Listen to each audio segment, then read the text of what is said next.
Hello mga mare! Welcome to my mini vlog!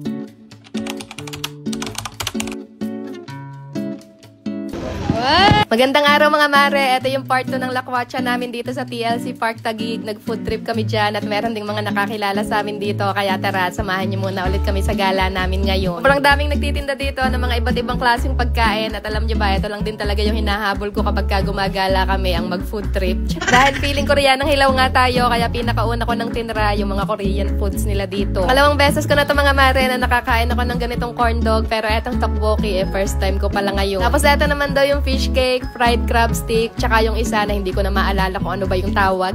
Okay lang din naman yung lasa nila mga mare. Siguro ay na-conscious lang din talaga ako sa lasa ng mga to dahil palagi ko nga itong nakikita sa mga K-dramas. So, uunahan ko na yung iba dyan. Baka kasi meron na naman magsabi na panay kami gala, panay kain, panay bili. Ano bang gusto niyo mga mare? Yung nakikita lang ako palaging naglilinis ng bahay. Deserve naman siguro naming mag-enjoy paminsan-minsan, bumili ng mga gusto namin. Kaya nga kami nagsisipag araw-araw mag-asawa para magawa namin yung mga ganitong bagay na hindi namin nagagawa dati. Alam ko, hindi ko na kailangan pang mag-explain, pero paminsan-minsan ay kailangan din talaga nating ipaintindi sa kanila yung mga maling mindset nila sa buhay. Bahala na kayo dyan, basta ako lalamon lang ng lalamon dito.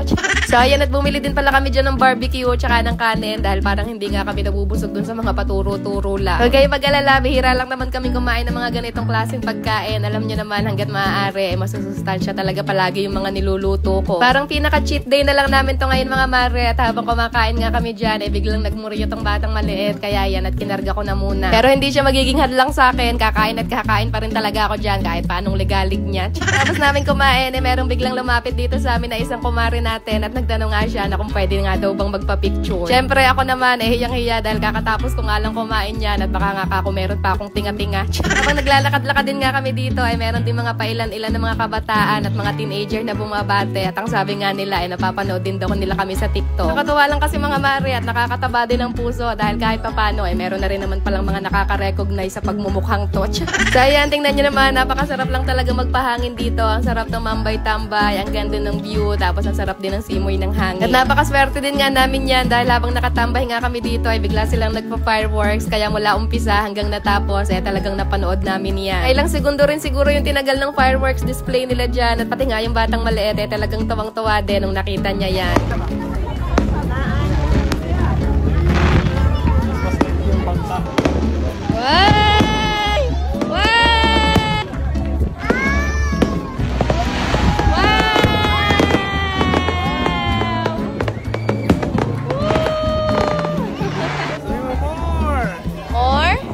Alam niyo ba mga mare, ang totoo, kaya din talaga ako nagyayang gumala ngayon dahil medyo na-stress talaga ako sa mga brand collaborations ko nitong mga nakaraan. Halos nagkasabay-sabay kasi ngayon na puro revise karamihan yung mga ginawa kong video, kaya medyo na-stress talaga ako ng very light.